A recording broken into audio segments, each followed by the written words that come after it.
Welcome back to yet another Monad in the Morning. As always, it's been a huge week in the Monad ecosystem.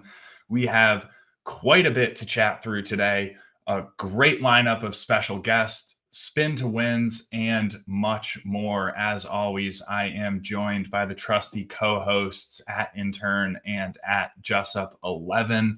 Today, like I mentioned, we're bringing on some special guests. We're chatting through some awesome developments in the Monad ecosystem and the Monad community. Most notably, this past week, we saw a very exciting announcement that Circle will be deploying on Monad mainnet, bringing native USDC, Circle wallets, CCTP v2, and more. We also saw Sequence's full deployment on the Monad testnet, which is hugely beneficial, unlocking quite a lot of flexibility for developers to focus on simply building the best apps and experiences possible. We also had Monad games last week with prediction markets powered by Opinion Labs, an awesome on-chain cipher game created by the Monad Foundation engineering team. Earlier this week, we had Shark Tank #2 in the Discord and much more to chat through. Before we dive into the episode and introduce our first special guest, wanted to throw a huge thank you to Limo from the Monad community. Many who have been around the Monad community for a while know Limo for the amazing woodworkings that he's done. Jessup, throw the big camera on. If we can see in the background, please. Limo has sent some awesome woodworkings to the New York office. We've got the Monad logo that Jessup's pointing at right now, and the pipeline logo that Kevin is grabbing off the shelf. Amazing creations. Huge shout out to Limo. Really appreciate the awesome work that he's done. I know it's time intensive. I know he's working his 9 to 5 plus on the daily and still has time to create these amazing pieces for the Monad team, for the Monad community. So huge thanks to Limo. We also have, as the audience can see, a very special guest with us to kick off this episode 9 of Monad in the Morning. Please welcome Keone, co-founder of Monad, GM at the Monad Foundation. Really excited to have you on, Keone. Thanks for joining. Yeah, thanks. Great to be here. Excited to be here for the first time. Awesome. Well, we are too, certainly. I've been yapping for a bit here. Jessup, how we doing today? Intern, how we doing today? Doing good. Yeah, fired up, man. Mine in the morning is, I feel like I used to listen to radio shows on the way to school in high school. There was this Maddie in the morning one that they'd play in Boston. And I feel like I'm like recreating my dream of Maddie in the morning, just speaking into the microphone. And this is the Monad version.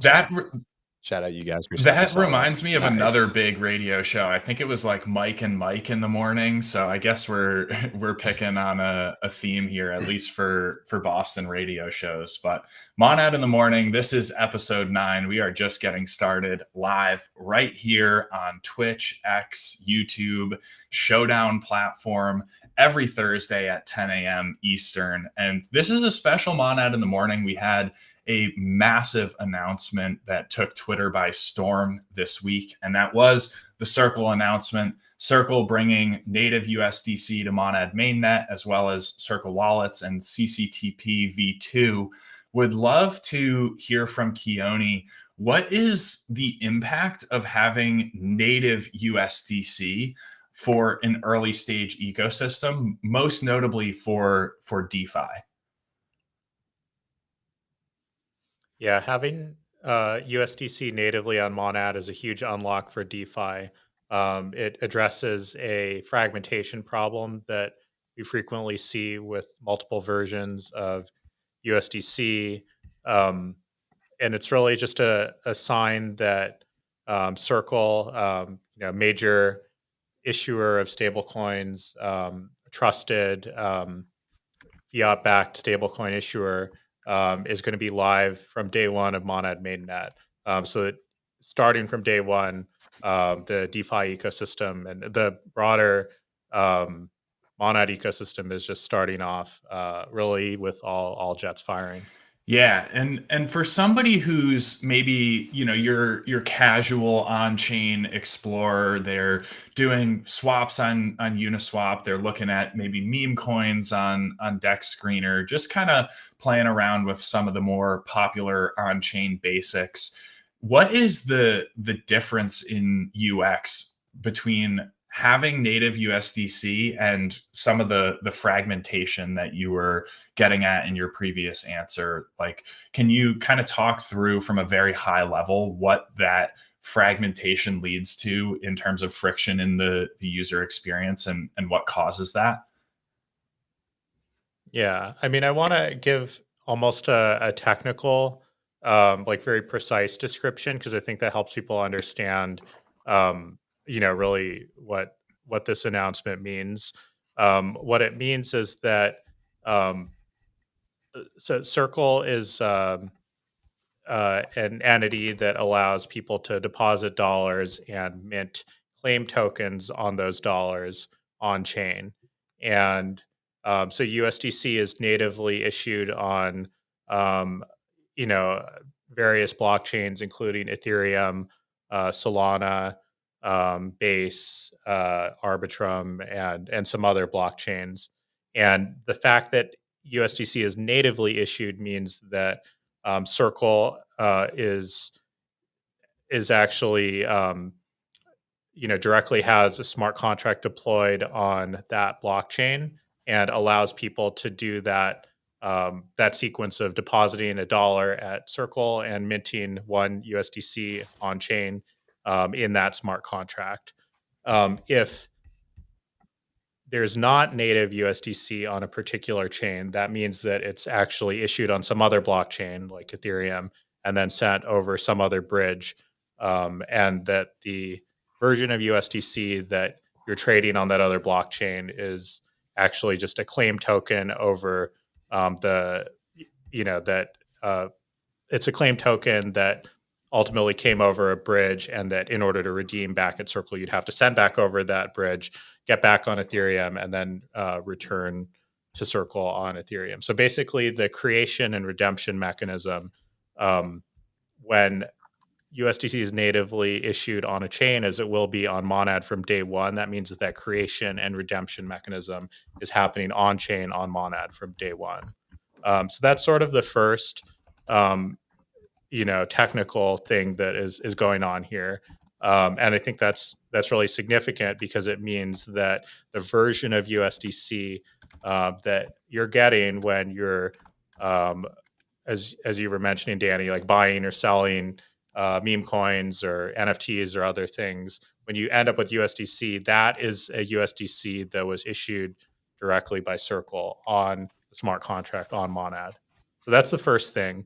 The second thing is that Circle is also bringing CCTP v2, which is the mechanism by which you can transport USDC from being issued on one chain to being issued on another chain to Monad. And so this mechanism for teleporting your USDC from, say, Ethereum or Solana or Base or what have you um, to Monad, that is also being enabled from day one on Monad mainnet. So what that means is that if you have some USDC on Solana or on Ethereum, you can use the CCTP transfer function to move your USDC directly and have it be reissued. You kind of effectively, you could think of it as like turning it in on Ethereum and then getting it reissued natively on Monad. So overall, this is just really going to the source and having the official version of USDC, um, which then really eliminates a fragmentation problem that we frequently see in new ecosystems where I believe on Avalanche and maybe Arbitrum and some other ecosystems where USDC was not natively on chain from day one. So there was like a bridged version of USDC um, that was initially used, and then later when USDC became native on that chain, then there was a second version, and it's super confusing in these ecosystems. There's two different versions of USDC that have to be like eventually switched one for the other. Just by having the official like Circle issued version from day one is a huge unlock for DeFi. Yeah, and we're massive on analogies on this show. So maybe one that can help it stick in your head, right? You go to a marketplace, and you can use like real $1 bills issued by the government. That's like having native USDC, right? It's the actual dollar. If you did not have native USDC and you had the wrapped version, it's like everyone is trading these coupons that say like, I owe you $1 bill. So everyone in the marketplace kind of agrees that that equals $1. But if you wanted to go use it anywhere else, you have to go to the person who gave you the IOUs, trade that for your dollar, and then you can go back. So just makes it much easier to have the native USDC. Yeah, a lot on the DeFi liquidity side, helps with reducing any type of fragmentation, and yeah, allows everyone to trade the way that they feel like they should be able to in their head. Love it. Well, it is abundantly clear this is a huge unlock. And, as the testnet phase has rolled on for the past 2 months plus now, there's been a lot of performance improvements, both at the protocol level and the ecosystem level infrastructure as well. We will certainly dive in a lot deeper on this episode. But before we do, I know the community's in the chat. We are potentially about to break a record for the longest time on Monad in the Morning without a spin to win. I think we have to have Keone spin the wheel for us for the chat. What do you guys think? I think this is probably the biggest spin to win ever. Whoever gets this in the chat is going to be so fired up. Yeah, can we get the chat on the screen, or is that going to be too distracting, Jessup? There we go. Danny, do you have the competition or the spin to win idea ready to go? Or are we doing this on the fly? I think we got to do it on the fly. We should probably do something related to Circle, USDC, CCTP. They're just throwing numbers. We've trained them well. Unbelievable. I almost wonder if we should do like the first person to correctly define CCTP v2, kind of recapping what Keone just said, see how closely the chat was paying attention. Wow, that's a big lift on that one. I like so we're seeing a lot of signs of the community knowing exactly what to do the second anyone says spin to win. They're dropping numbers 1 through 100. There's also one other way that typically we've done these in the past. You know what it is. Probably people have pen and paper right next to them ready for this. I think what it should be is do your best sketch of Keone's PFP, take a picture of it, and drop that as a reply to the pipeline tweet post that has this live going. Are we oh yeah, you have to pass the quality control side. So it's subjective, completely subjective. Wow. So the first person to do one that has enough quality will be Keone's spin to win. This one might take a little bit of time. So why don't we have that one running in the background and we do just a quick, easy one for that dopamine hit. I feel like doing some pipeline. Some pipelining, two at once. Mm-hmm. Recently, I realized that a word that people like a different way of describing pipelining, by the way, is staggered. Like yeah, you have like a bunch of things going on at the same time, but they're slightly staggered. Right. So this could have been. Just keep that word in your head. It might be helpful someday. Perfect. Staggering. All right. So, Danny, do you have the notifications up on your side? I do have the notifications up. We're seeing a lot of screenshots of Keone, but I don't see any original drawings yet. It's of the PFP too, to be clear. make Keone's PFP fuzzy. Yo, that would have been a good one. Make a furry version of Keone's PFP. I think we could count So that let's- as well. Yeah, so let's just do a quick, easy number one, and then we can check back in. Okay. So pick a number. All right. Keone, this is the simplest version of the giveaway. Guys, drop a number in the chat. So think of a number 1 through 100. Okay. And then the first person to do it, they come in quick. Oh, I see it. It was 23. Who was that? Oh, Suzuki? Nuklon Nad. Nuklon Nad here. Nuke Lion. Nuke Lion. All right, we got it. Nuke Lion is the first spin to win. Keone's first spin ever on the show. The numbers are flying in. I don't even know how Oh my you guys goodness. saw that. These are going so fast.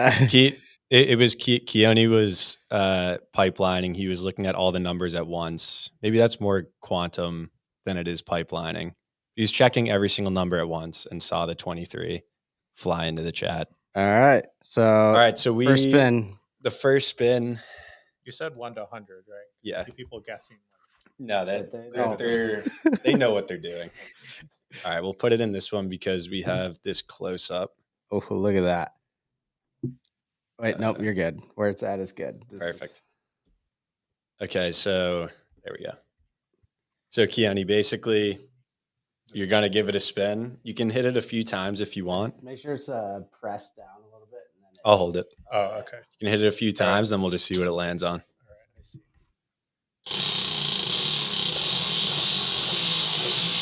Ooh, that's a good spin. Keone understood the assignment. Yeah. Good prompting. Shout out on stream. Shout out on stream. This one I feel like we should get rid of at some point. You already get the shout out. Nuke Lion, Nad got the shout out. I think we just run it again. Shout out Nuke Lion and run it again. Shout out Nuke Lion. Shout out Nuke Lion. Is it Nuke Lion or Nuke 1 IO? I think that's a good Nuke Lion. assumption. If it Nuke wasn't Lion. before, it now is Nuke Lion. Oh, I'm It's sure like he reading would a run with license that. plate. You're like, the one is definitely an I. Yeah. All right, I think run it one more time for Nuke Lion. So Okay. you, All right. Oh, I slowed it down.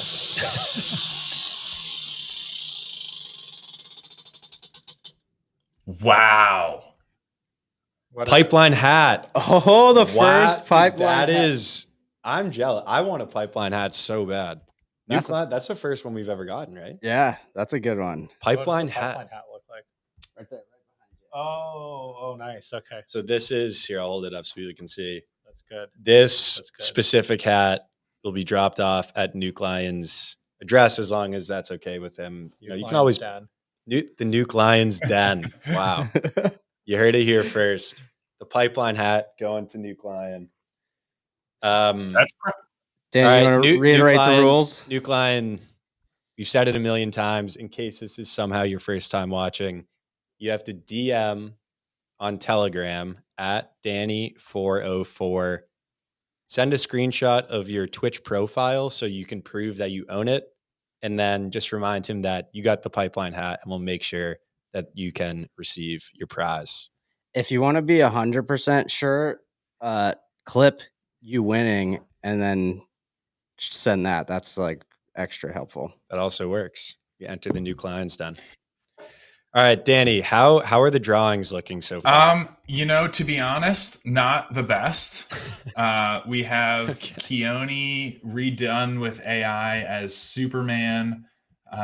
We have Chaos Walker, who just wrote on a piece of paper, Keone, come to Greece. I think he's alluding at the upcoming Euronads meetup. And then we have Chaos also left a comment in here saying that he was sorry for tagging Keone. He just wanted you to go to Greece. Oh, I think that's fair. Admirals is kind of good. He did it on his computer instead of pen and paper. I mean, that's by far the most on task. That's the most Yeah. creative. The only problem is we had this problem with 2Red too. The instructions are very specific. It was pen and paper draw. He did it in paint though, but it is really good. Well, how about So I don't. how Wasn't the about rule- Is it +1 for yeah, creativity? how about we give Admiral a spin and then we revisit the comments later just in case any Mon artists are actually spending time and effort on this. If a good one comes in, then we do a bonus spin for that person. But I'm in favor of spinning for Admiral. The rules I- were also his PFP, right? Like Yeah, that's not but, the PFP. I mean, Admiral's got a custom. This guy's ready to go. I don't know. I think that counts. I think that Look, counts, the yeah. worst case scenario, we're not in any danger of spin dilution. The chat needs spins. So Admiral 1, Admiral FTW. I wonder if he's in the chat. Regardless, everyone knows Admiral. He is going to receive this next spin. We'll run it one more time. Keone, I Okay. believe the honor is yours. Ready? Go. Ready? There we go. Okay. Yes.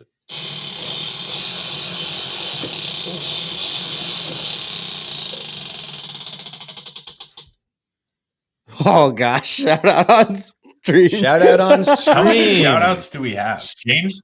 Do we have an It's just the eraser? same one. Do we have an eraser? James is going to be so upset with us. We promised him we would improve the prizes, and James is our number one. Oh, he was fodder. complaining about that. Yeah. Where are the prizes? Yeah. He's like, this is just a test net thing. We're like, dude, you launched a test net. That's what we got to work with here. All right, red means spin again. All right, Keone, fourth time's the Red charm means here. Spin again. Okay. Well, we have just because now it's a blank. Oh yeah. Okay, that's fine. Yeah, I feel like I have some testnet NFTs actually. I have a couple in my wallet that. Oh, that could be a so giveaway. I'll Keone- give out if we hit that again, then Cool. It's a Keone I'll- NFT. I'll send Admiral. Oh, that's Well, fantastic. I'm sorry, whoever lands on that empty one. A Keone personal NFT from his own wallet. That's probably the best prize on the wheel, honestly. Because the other one on there We gotta is we an gotta NFT. keep leveling up all the prizes. Well, one Yeah. of them on there is one from John W. Rich Kid. So that's two sides of the spectrum. There is an NFT from From John W. Rich John Kid's W. wallet. Okay, I see. Perfect. All right, run I it. have to close that one down. Still haven't gotten the spin down. What is it? Team affirmation. Team affirmation. Team Okay, affirmation. the team affirmation for anyone who doesn't know that one. We get a bunch of members on the team. You'll say nice things about Admiral, clip them together, and Jessup will deliver the video to Admiral. So we don't actually clip him. We'll just send you all of them individually, and then they can do what they want with it. So. Well, there you go. Admiral Admiral, has a get- nice hat. yeah, be ready to get affirmed. that's a very fitting prize for Admiral, who's been around the community for well over a year now. Very early contributor to the pipeline interns in the Monad community. So that should be a good one to do a shout out on. I'm excited for that. And we did say that per the banner that's running on stream right now, drop your questions for Keone in the chat. I did see a couple interesting questions that moved so quickly I wasn't even able to grab the person's handle who asked them. But the first question is pretty relevant to what we were just talking about. What is Keone's favorite NFT? Now, they did not specify whether this is a Monad testnet NFT or just any NFT. So I'll leave that one up to you, Keone. But curious if you do have a favorite or maybe a couple favorite NFTs. Yeah, a couple. Here come the clips. Retards is definitely has a special spot in my mind. It's great art. Trumpets are have great, very unique style of art as well. Mon shape, hopium. That was a really cool. Just the overall design of the claim system and the lore that's starting to emerge there is really cool. Let's see. I thought that I'm kind of curious to see what happens with Lamouche. Yeah. There's I think they're all this. They're like it's a currently like just a single piece of art right now, but I'm sure that the mooch will start evolving over time. Let's see what else. I don't know. Do you have any other ones that you guys like? Nini is spamming Foggy, I Foggies. was gonna Oh, say. Foggies. Yeah. Oh man, I can't. How did I forget Foggies? Yes, Foggies. Um, they're just they're very beautiful, very well done. What are your thoughts on Steve? On Steve, um,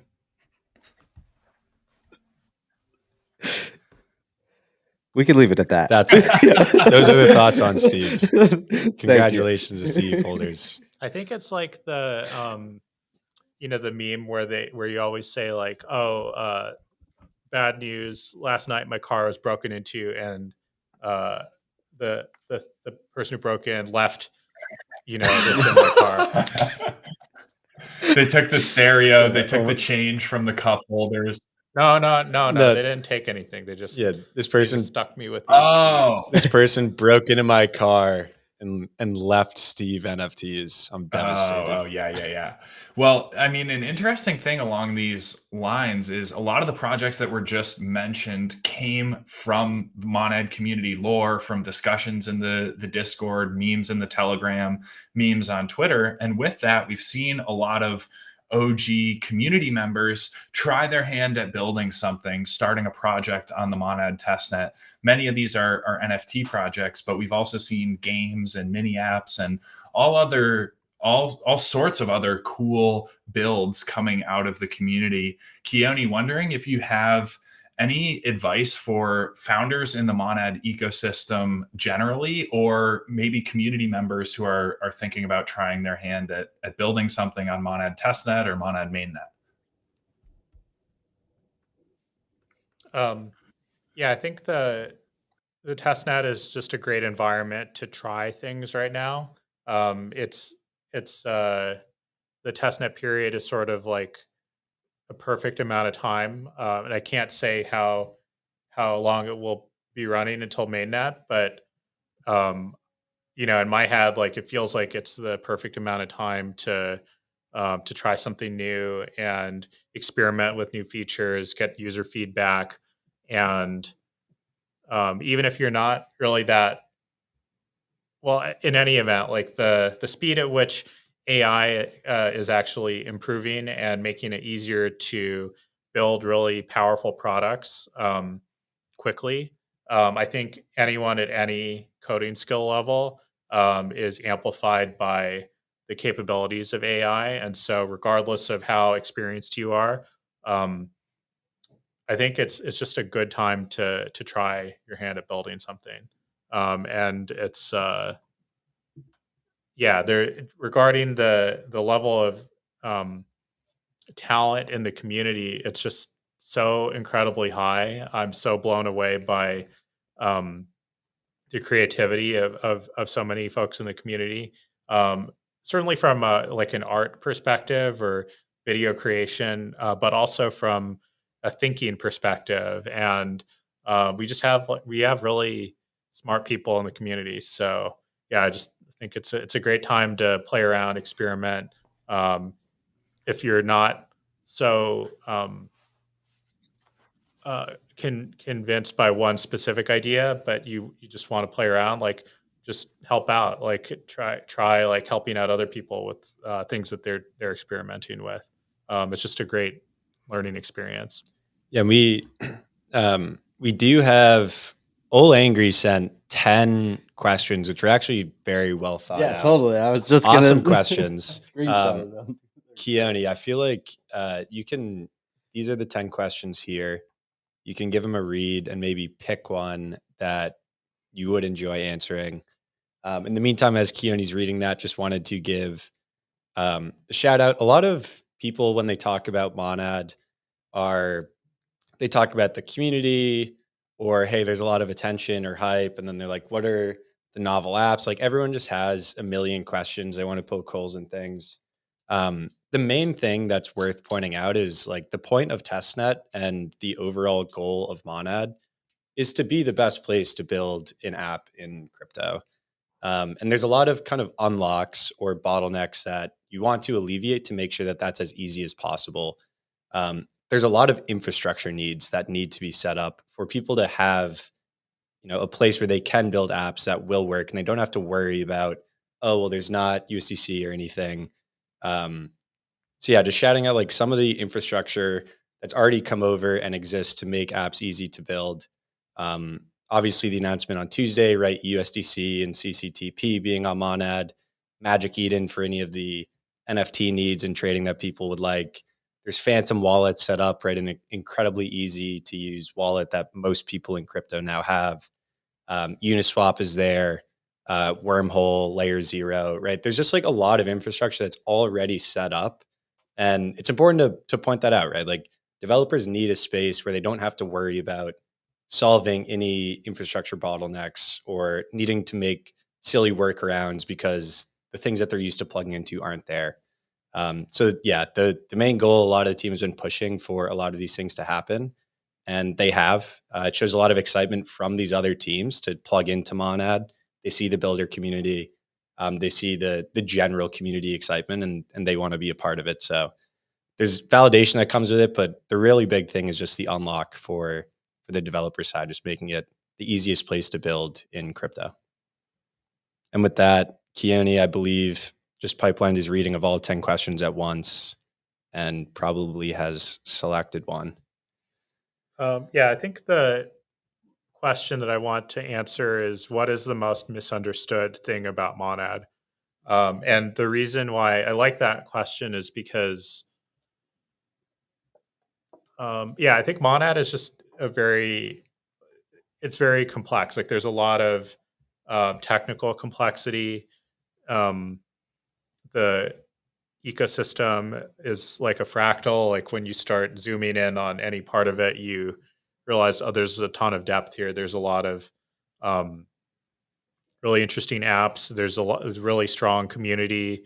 There's strong communities forming within specific apps, within specific NFT projects, within specific initiatives. So there's just a ton going on, and I think that the broader crypto Twitter audience is just not aware of that fractal, which is totally understandable because people tend to um, focus on things when they become actionable. And for a lot of people, they probably have just heard, some of the hype about Monad and some of the excitement, but without being able to experience it themselves, they are naturally just going to be a little bit skeptical. So I think that the common question that we get is like, why do we need Monad? Or like more generally, people ask, why do we need another L1? There are too many L1s already, and the L1s are not like the block space is not totally full on all of them. And um, why do we need another L1? And my answer to that is actually very simple, which is that no blockchain right now is in a state to be able to support the scale of global adoption. I was actually watching the Ethereum documentary the other day. It just came out pretty recently. It's really well done. It's a sort of just like a time capsule almost, or like a snapshot into like the early days of the creation of Ethereum and the vision that the team had. And I think, is everything okay? Yeah, yeah. Okay, sorry. Um, it's like the vision from the start seems like it was quite clear, which is we want a base layer that can enable people to transact without having to go through centralized intermediaries. We don't want all financial traffic to have to get routed through big banks, and we don't want all um, commerce to flow through like AWS and Google. Like we want a decentralized layer that's the base layer for people to build amazing businesses, and for existing businesses to convert over to use this underlying backend. And we want a different way of transacting that is more decentralized and more fair and has more opportunities for people, and has collective, group ownership rather than centralized ownership. And that's a very clear mission. It's a call to action. It's a great it's very inspiring. And then when like, in order to achieve that, we actually we need like high capabilities in order to handle the world's traffic. Because when you think about like how many financial transactions are going on in the entire world, or like how many human beings there are on Earth, like how much is going on, it's a crazy scale. And Ethereum processes about 1 million transactions per day. So by definition, that is not enough to support the entire world's usage. And that was understood from day one, but I think that um, there was probably like a plan to like grow the capabilities of the network, to evolve, to get more powerful, to get more efficient, get more performant. And I think that still is very much the Ethereum vision and Ethereum goal, but it takes a long time to get there. You need new technology to accelerate that transformation. Um, and so Monad fundamentally is a technology project that is introducing new technologies, whether that's a new consensus mechanism for keeping hundreds to thousands of nodes that are fully globally distributed, completely in sync with each other. It's just a really cool piece of technology. Like, to think about, um, a system that can coalesce all of these transactions that are happening all around the world, build them into a ledger, like into a official block that memorializes that sequence of transactions, and then propagate it all the way around the world really efficiently, um, within 500 milliseconds, and then get the effect of all those transactions applied to all of these nodes that are globally distributed extremely efficiently as well, and just do that every single tick, tick, tick, tick, tick, every single tick, every single block, um, running at that speed that can enable that level of adoption. That is extremely. There was a lot of work that went into building this consensus mechanism, Monad BFT, at optimizing the networking layer, and optimizing the block propagation mechanism, which we call Raptorcast, and optimizing the communication for when a new node needs to come online, needs to like pull all the data from all the other nodes, and catch up to speed and start running at the same pace as all the other nodes. Like, all of this um, is very involved. It's very challenging, and that's just one piece of the Monad technology stack that is here to address this problem of taking Ethereum and the EVM from 1 million transactions per day to 1 billion plus. So I think that it's a long-winded answer, but the point is that people, understandably, like, when they first hear about Monad, they're just like, okay, well, I've heard of so many other L1s that all purport to address this problem. I have like seen these Twitter accounts of these other ones that say that they could do 1 million transactions per second or whatever, and there's not, like, that message on its own is not differentiated, because there are a lot of other projects that are claiming to do that. And so it's just the natural skepticism of, um, without knowing the details, or without being able to play with it in prod. People are naturally skeptical, which is why the testnet is such a huge unlock for the growth of the community and the growth of the ecosystem, because it is our proof that, yes, this technology works. It's really powerful. We run load tests where we get to 10,000 plus transactions per second, and there's, I think 950 million transactions to date over the past, what is it, like 2 months? We're coming up on 1 billion at this point. 150 million accounts. Ethereum, just for reference, is about 250 million accounts. So, and that's built up over the past 10 years. This 150 million is built up over 2 months. So, yeah, there's a lot going on in the testnet, and it is that proof of what is possible. And So I think that the collective understanding of Monad will definitely increase over the coming months. Yeah, and I think the the skepticism is good. If people like, Yeah. there is, I don't know, I'm on my 8th year in crypto now. Over time, every single year you spend in this space, you should become more skeptical. It's almost like armor that you need to put on, because if you didn't, you would get wrecked, right? Like, there's a ton of crypto projects that are not doing anything legitimate, and they're really there to value extract. And so just over time, like, the core community that cares about crypto adoption and wants to see good things happen in crypto to proliferate, right? They become more skeptical, and it's a healthy reaction. Um, it does also mean when there is something real and when there are projects that are like looking to push the space forward, they're met with the same skepticism as projects that are not. And so it just takes a lot of time. It takes like showing proof of what is happening, that this is a real thing. Oh, this will be important.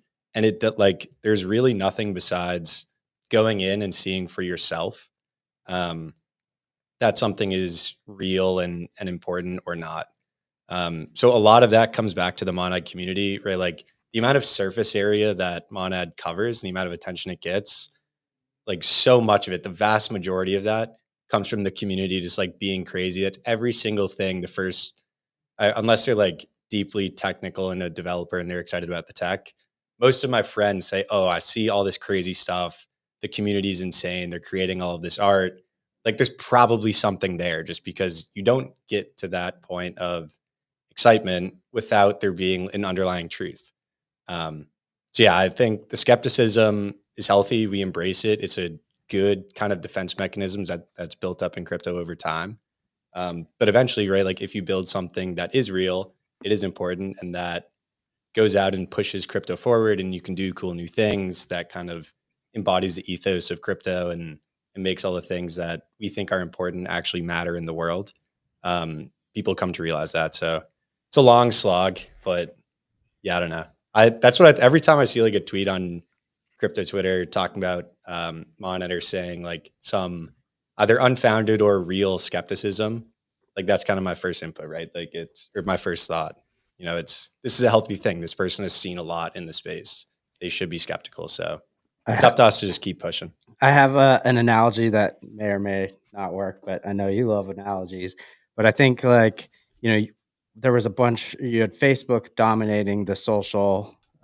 First, you had MySpace, and then Facebook, and then we have Snapchat and Instagram, and you have all of these things. And then TikTok came out, and people are like, not another social media platform. And it did its own thing, and it ended up growing into what we know as TikTok. And then now you have Meta is adapting and changing too. And I think every time we get in this mindset of like, oh, not another of whatever, you can input anything at this point.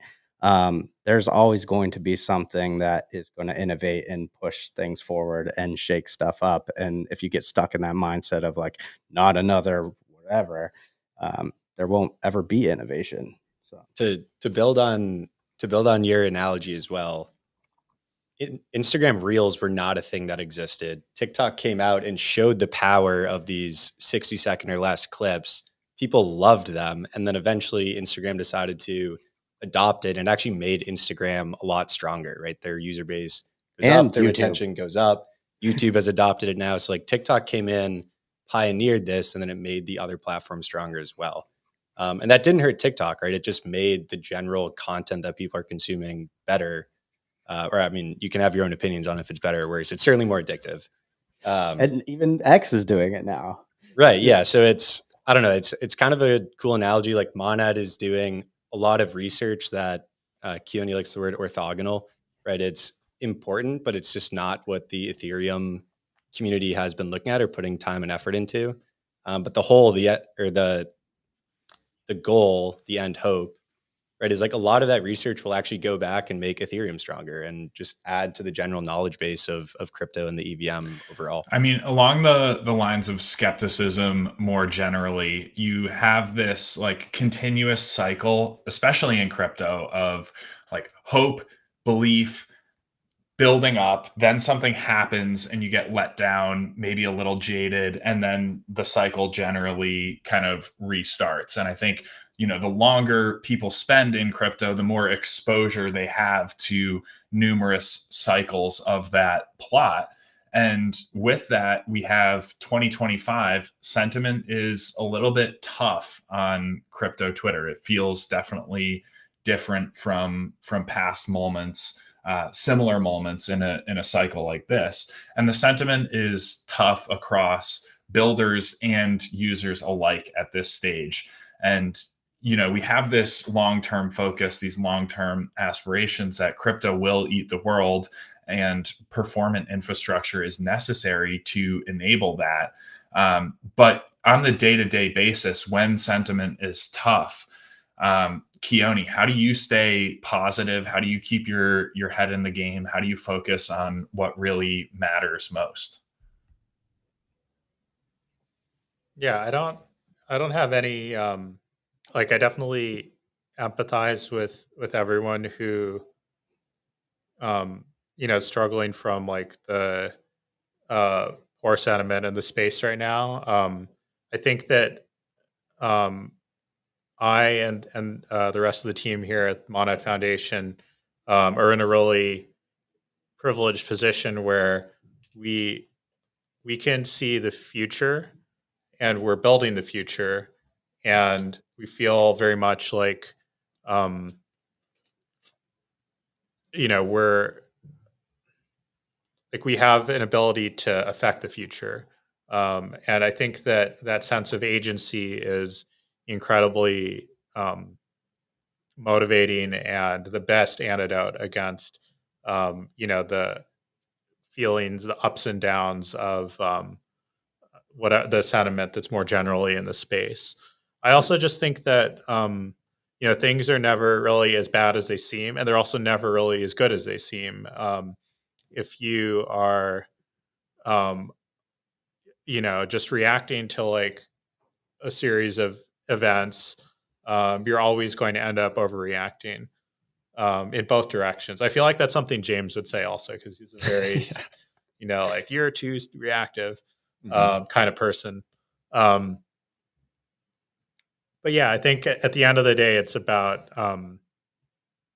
having a long term vision and having great excitement for that vision and what it looks like, and optimism about what we can accomplish in part from um, deep knowledge of what we know is possible, and trust in the team and trust in the incredible community of builders and incredible community of people that are incredibly passionate about this technology. And so there's just there's no fear and there's no uncertainty or doubt really. It's all just it's like there's a lot of work to do and there's a lot of stuff to get done, and um, being busy is also a very very good antidote. So yeah, I mean, my mental state has never been better. Someone was asking on the chat how much sleep I got or got last night. Last night, not great. I think I got like 4 hours. But I sleep a lot on the weekends to catch up every week, and yeah, there's a lot to do, and it's really fun. So never been better. We got to get you an 8 sleep, Keone. I have an 8 sleep actually, Oh, Kevin. beautiful. There we Yeah, go. yeah, Well, yeah. we need the score posting might be good content that people would Oh, like. jeez. It makes me think of there was this tweet that was viral, I want to say 2 weeks ago, and it's like, what is a post that you constantly think about? And everyone would quote you with like posts they always think about. In my version of that, the one that I always think about was this person tweeted out, "You're not depressed or tired, you just don't have a quest. You need to be quest maxing." And like it's a funny way to say like you should be doing something, like working towards a broader goal. And I feel like that it kind of sums up what Keone's just talking about, right? Like there is this quest, right? Like it's an awesome mission to push forward, change a future, and um, yeah, help the tech that we believe in actually become what it should be. But there you go.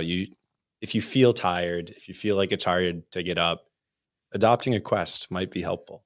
You can do more than one. You should be quest maxing. I like that. I love thinking of life like it's a video game because it kind of just like makes things a little bit more simple at the end of the day. And, hopefully you're able to root for yourself a little bit more. I know people, often get down on themselves in a way that they wouldn't get down on other people. But, being able to root for yourself like a main character in a video game that you actually want to be victorious and go triumph on this quest. I like that a lot. We all certainly are on a quest here. And the community has been on a quest for the last hour or so to fulfill this first spin to win request. I only see 2 that are worthy. So I noticed Mel's comment, which is definitely following the assignment and maybe even bonus points because they drew Keone's PFP on a tissue. They said they did not have a piece of paper handy. So I vote that we give Mel a spin to win as we're coming up on time here with Keone. Yeah, we got Sovan also did it and Mel. So I feel like we should give them both a spin because they both are the only ones that actually did it. If intern, yeah, Sovan is a big repeat winner. Yeah, if intern is okay with it, I'm okay with it. Intern is definitely a little bit stricter on the prize distribution than I tend to be. So let's do 2 final spin to wins. Why not? All right, let's do 1 for sure. We'll decide on Sovan depending on what this prize is. So we'll start with Mel. Sovan, I know you've won in the past. You probably have half the wheel at this point. But Mel, this was great. You even used colors. You had colored pencils. No paper, but colored pencils is interesting. I love it. It's very impressive. I put it here on the. How do you even draw on a tissue? That's a question for Mel. We're gonna have to ask Mel. Oh, I see. It's like tissue paper, like for wrapping a present. I think it's very well done. It's not Kleenex. This is a great drawing. That is great. Awesome. Well, Mel, this is certainly well deserved. Hopefully, there's a great spin to win, or a great prize from the spin coming your way. Are you ready? Yep. All right, and then after that, I'll try to convince you that it's okay to do another one.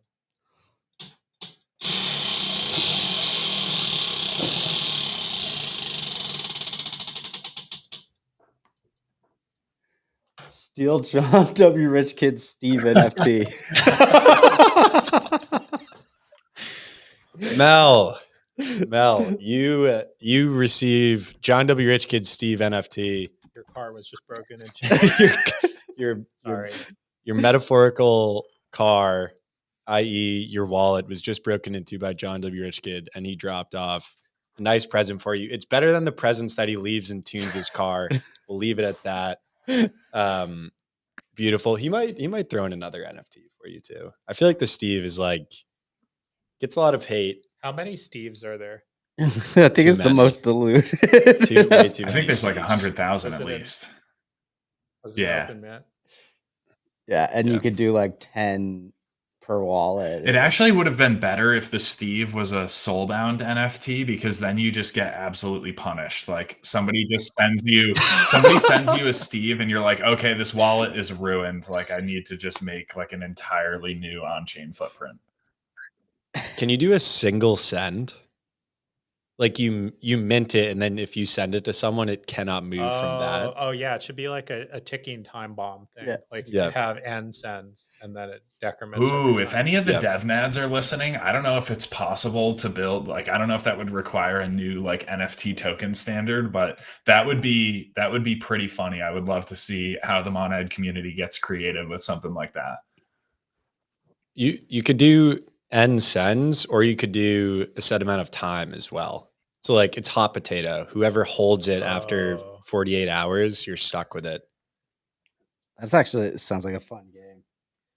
Little on-chain hot potato. This is an EIP. This is a very important EIP that is coming out of the Monad ecosystem. This is the most important. Born from John W. Rich Kid breaking into cars. We never knew we would come to this point. Now it will be rolled back up into Ethereum. Absolutely love it. All right, Keone said he was going to try to convince me to let Sovan. That is probably enough convincing. We can just run it for Sovan. Don't think that we're getting soft. We will still be strict in the future. It's a special opportunity that we have Keone on the stream. Sovan, he wants to run a spin for you. I So put Sovan's on screen. yeah, That's that's art. good. That counts. Yeah, that's art. Oh, that is good. Wait, what's the background there?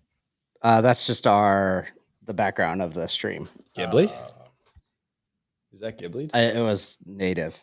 I was gonna I'll take a photo of this and then we could Ghibli it and replace it. Funny anecdote. When the Ghibli Day was happening, I think it was like 2 Mondays ago. Tunes was calling it chibi like by accident. He's like, "Can someone chibi this?" And we're like, "Dude, what is chibi?" And then eventually, someone actually no one knew that he was calling it chibi besides like on the internal Slack.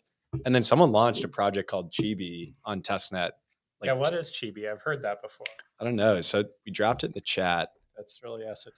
Chibi. I don't know Chibi. about the But Chibi Chibi, project, did but you- I know like Chibi is like a character art style. Like Ghibli is the Japanese studio. So I can see how Tunes confused it, but that was so funny. It's a oh my god. Yeah. They gave Mike Webb. It's a NFT project. Chibi. Wow, this is actually a very good honorary for KB. And Mike Webb's. All right. Chibi, up and coming NFT project. Not inspired by Tunes. Make sure everyone knows that that is the case. It was not inspired by Cryptunes, but it is a funny coincidence. All right, so Vaughn, you earned it. It's a great drawing. We're all very impressed. Let's see what we got here.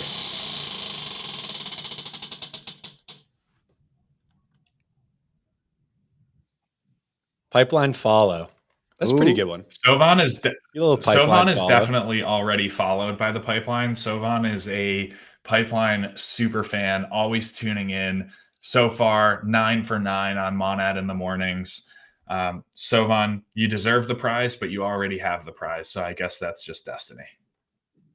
Well, I think we just run it back. Wow, then. you are feeling Sovan on the generous double today. spin. Yeah. We got to run it again. Spin Daddy is feeling Yeah. very generous Let's go. this time.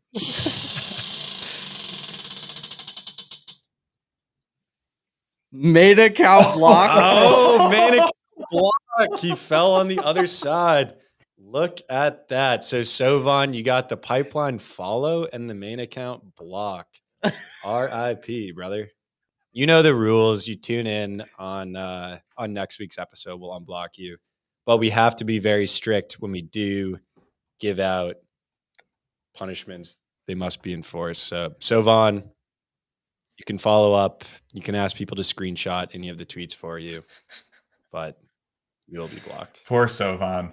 And I know we're keeping Keone over time here as well. So Keone, thank you very much for joining today. Really appreciate the insights. I know the community does well, and hope to have you back soon on another Monad in the mornings. Yeah, of course. Thanks for having me. This was really fun. I do agree with James that we gotta keep improving the prizes. At least every episode, one of these squares should change. We've messed around with the idea of 2 wheels, and you spin on this to decide which wheel you go to. And one is good, and there's only a few squares for the good one. Oh man, okay. And we'll get more creative. Also, Showdown's platform is actually allow if they connect their wallets, then we can just directly pick from their wallet. So it's randomized on just who's watching and their wallets already associated. So that'll help, and then we can have that wheel will direct which way it goes. It's in the Monad culture. We take check. feedback. We change what we're doing based on feedback. We've heard the feedback. The wheel needs to be improved. Tune in next Thursday for a much improved wheel. The show's not over, though, even though we're losing the main guest. Keone, it's great to have you on. Appreciate it. Thanks, guys. See you soon. Awesome. Well, the show must go on. Thanks again to Keone for joining today. He will be back soon. Jussup, I see you waving. Are you waving goodbye to Keone, or are you waving hello to our next guest, or maybe a little bit of both? It's like aloha. Let's go. I see our next guest, another very first time appearance on Monad in the Morning. Thrilled to welcome Kevin KZ, Quant at the Monad Foundation. Yes, you heard me correctly. This is our Quant. KZ, welcome to the show and thanks for being here today. Thank you, Danny. Excited to be here. Let's go. Go. KZ. Man, there's about a million questions we could ask. Danny, I don't know if you have any I do teed actually. up. I have an opening question because it's one that I've often asked myself. And obviously the term quant is pretty well known on finance Twitter, in the finance world, and crypto Twitter as well. But I don't think most people actually know what a quant is or what a quant does. They probably saw the movie The Big Short. If you hang out on Twitter, basically anybody with brain cells, plural, is referred to as a quant. But as somebody who actually does this for your full time job, KZ, what is a quant?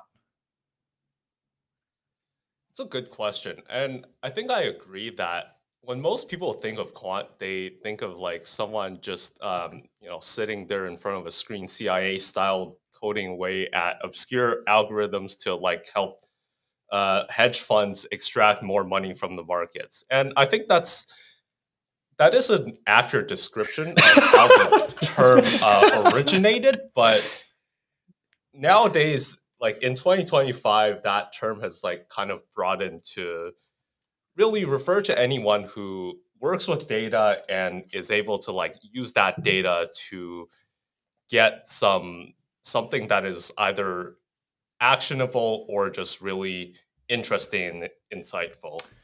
Interesting. So, speaking of data here, seems like you're doing a lot of work with data. And given that you're working at the Monad Foundation, I would imagine that this data is relevant to the Monad protocol, the Monad public testnet.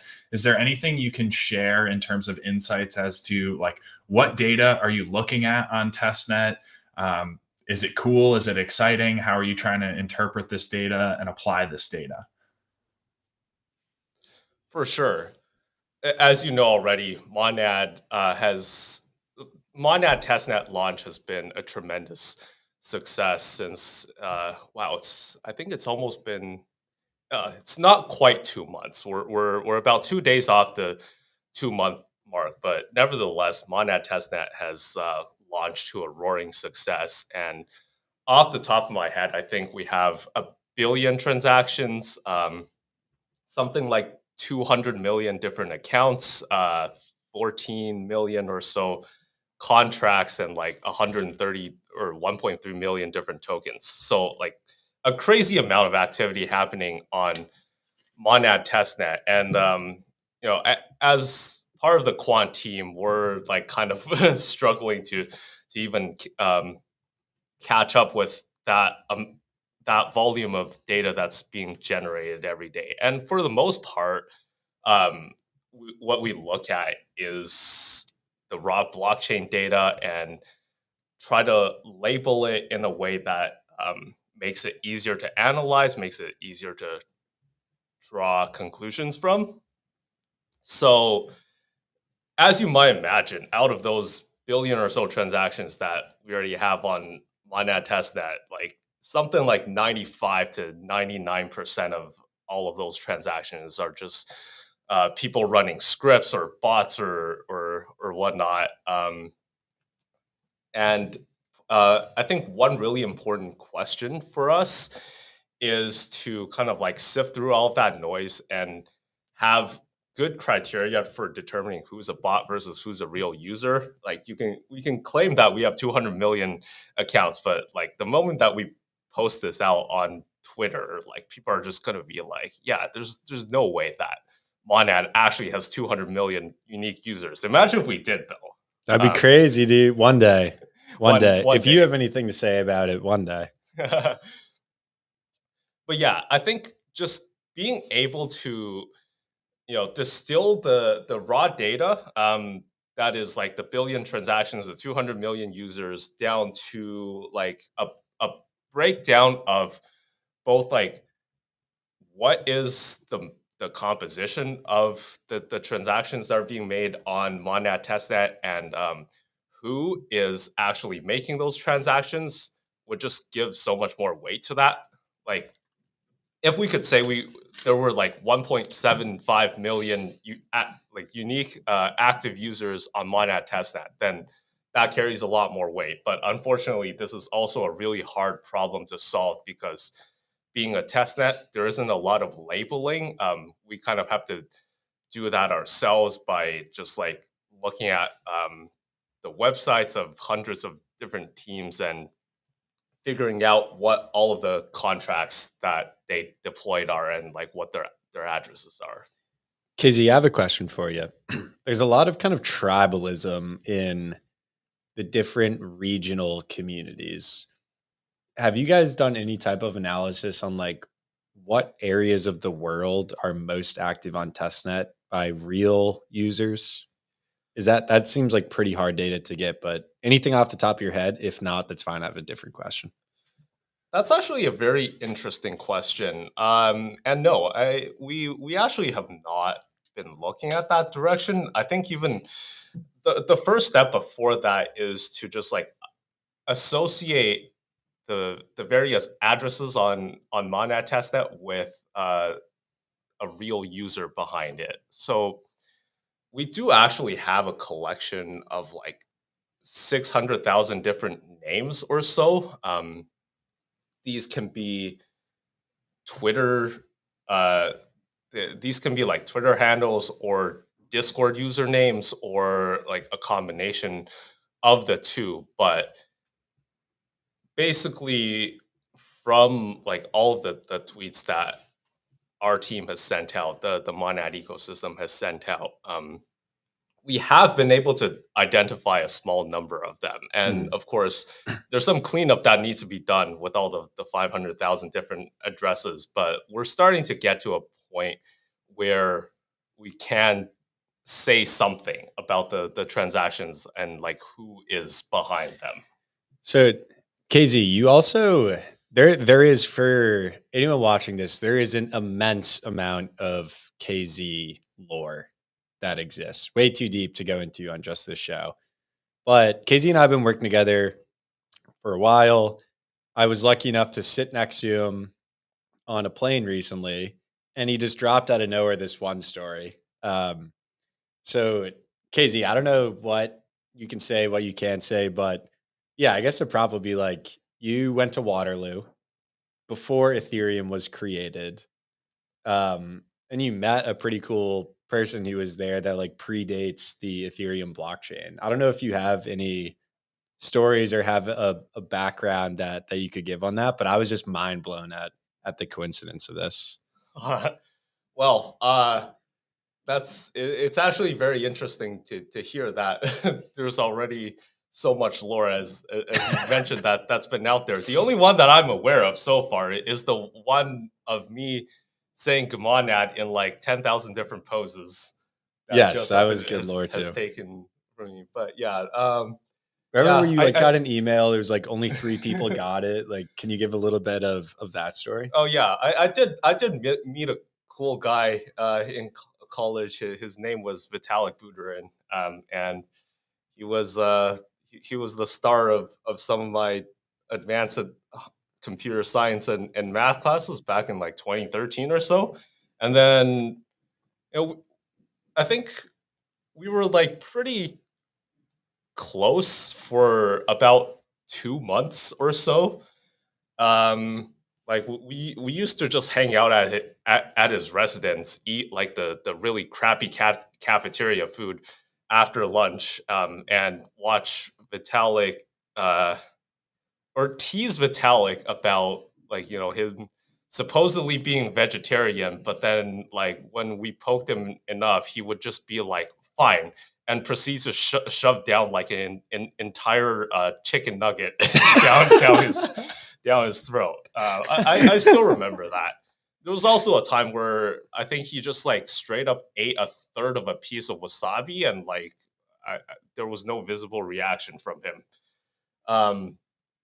But And then anyway, in 2014, I think he sent like the other three people in that little circle an angry rant about how the Canadian educational system was just failing.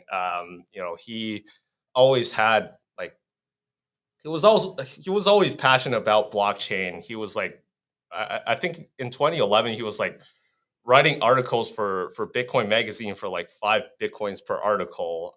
He eventually quit because like he wasn't interested in like the Bitcoin people because like the rate of progress there has kind of like slowed down to a halt. So he founded Ethereum in 2014. I think well, you see, I would say like I'm one of those people who could have had the opportunity to like really make it in crypto, but unfortunately back then I was more focused on just like passing all my exams and like getting through undergrad, and like crypto and even investing at that stage of my life was mostly an afterthought. But I think at some point he asked myself and another programmer to do some like website development related stuff for 2000 ETH back in like fall of 2014 or so, and obviously I didn't have a background in coding, so I'm like, okay, if I try to do this, it's gonna take me like 200 hours or so. So Vitalik gave it to the other guy, and like obviously I wouldn't know the importance of all of this until until I got back into crypto again in 2019. But I can tell you more about that later. Well, Yeah, for those who are not familiar, 2000 ETH today is worth about $3 million. not bad for some Go ahead, Dan. web development. I do have a follow-up there that I Right. want to jump into, but before I do, we got to get KZ to spin the wheel here. I do have a potential idea as to how we can pick who is the recipient of KZ's first ever spin to win on Monad in the Morning.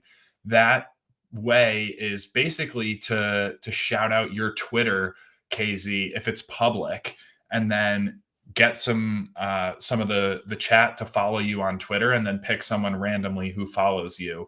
Are you comfortable publicly sharing your Twitter handle?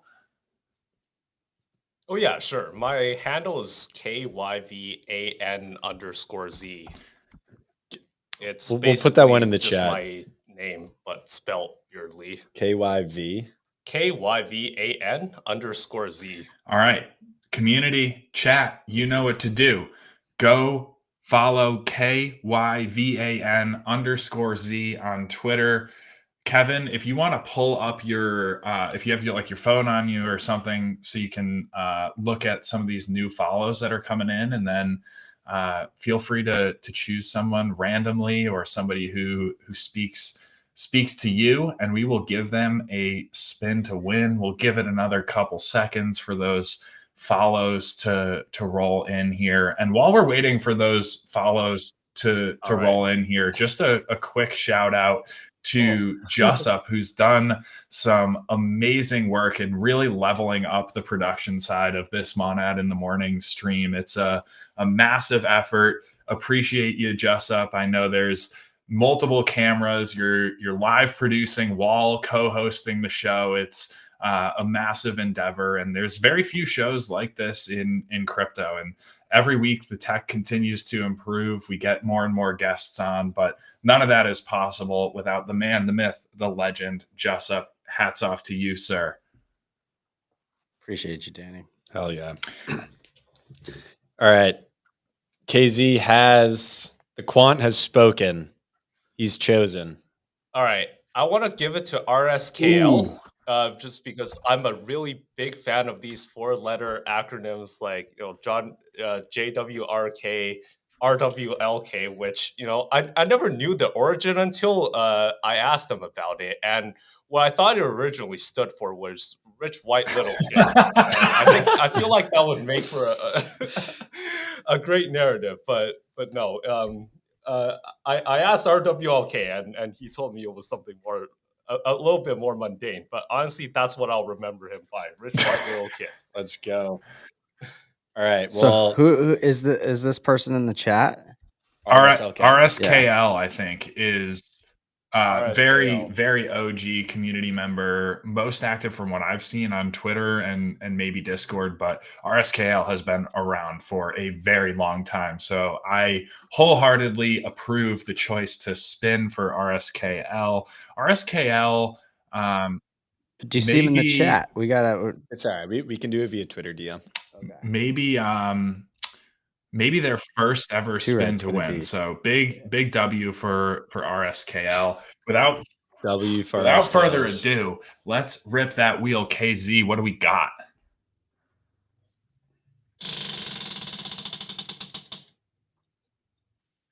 100 testnet tokens. 100 testnet mon. This is our quant. He says you get 100 testnet mon.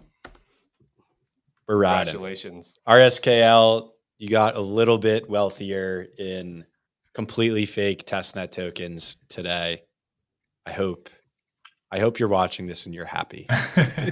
I do have a follow-up for KZ. We've got 8 or so minutes left with our quant here. Right after KZ, we're going to go to a pretty cool segment that I know the community will definitely be interested in.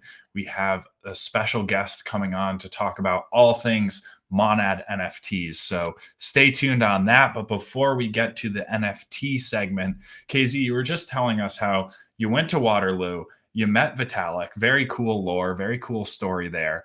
But now you're working on Monad, which is rebuilding the EVM from scratch. And I'm curious, what is it about Monad that has you excited enough to look at data points all day and work on it as your full-time position? Right. I think I'm just really excited to be a part of Monad because having met Vitalik, I'm obviously a very big Ethereum maxi, but recently it just feels that Ethereum, like, people have just lost hope in Ethereum, right? Like once upon a time ago, people were like all cypherpunk about Ethereum, that this was going to be the future. But here we are 4 or 5 years later, nothing has really changed. Like the user experience hasn't been as great. The developer experience hasn't been great. Ethereum's just been like moving quite slowly. Now in 2025, we still have a blockchain that processes 13 transactions per second, and I think Monad was really the first project that kind of gave me hope in EVMs again, right? It's more than like these um, alt L1s and L2s that make marginal changes to Ethereum for like maybe a 10x speed up at most.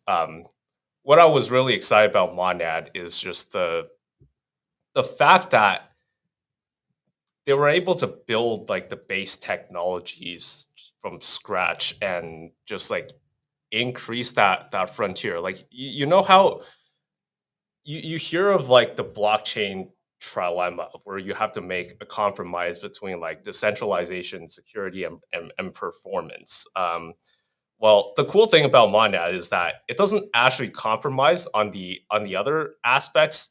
The raw performance boost is just like it's based on the technology at the base level being improved and being able to support 10,000 transactions per second. So I think just like being part of that gives me hope that we can build things on Monad that would not make sense to do on Ethereum, that would not make sense to do on these like other L2s that are just marginal improvements on Ethereum, but suffer from other issues like being run like by a centralized entity for their sequencers, and stuff like that. Heard it here first. Heard it here first. Yes, definitely very hopeful. And I think, for someone non-technical like myself, it's kind of the easiness of this value proposition to like understand what Monad is and what it's solving for.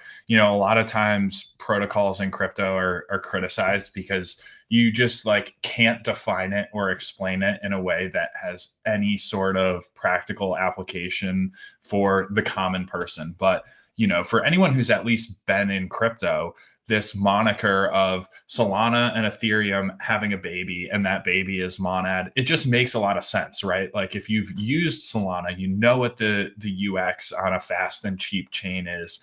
And then if you've used Ethereum, like there's a huge juxtaposition there and a huge gap to close for the EVM to really be performant.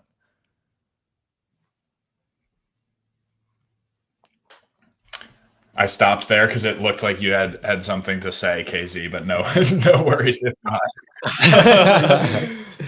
Sorry, I thought we lost you for a second as well. Oh, maybe some technical difficulties. It would not be a pipeline live stream if we didn't have at least one technical difficulty. Maybe I got overly ambitious on our shout out on the production side. Got it.